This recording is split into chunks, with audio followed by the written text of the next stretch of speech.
Okay, so part of our truth-telling tour again.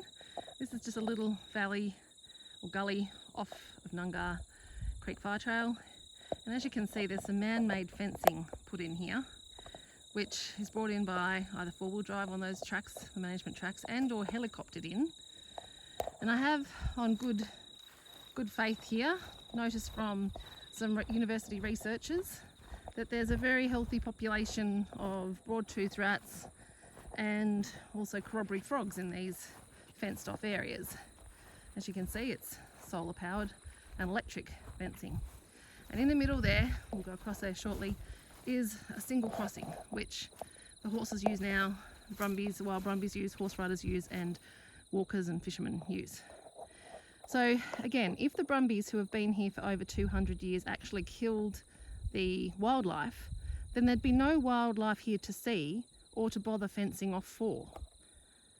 So it really does make you wonder what sort of lies are being spun to the general public. And if these animals or wildlife in here are so precious and they can't coexist here anymore, God knows why, because clearly they've existed with the brumbies for over 200 years, then they can be moved to enclosure areas in wilderness areas if needs be. This might be a good solution, partly fencing off areas and partly not fencing off areas. Allow the native animals and the wild horses to be able to access the creek and cross the creek, but in certain areas fence it off.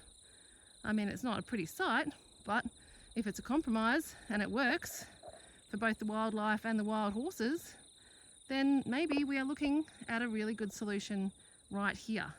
It does not mean that brumbies need to be removed at such a great rate.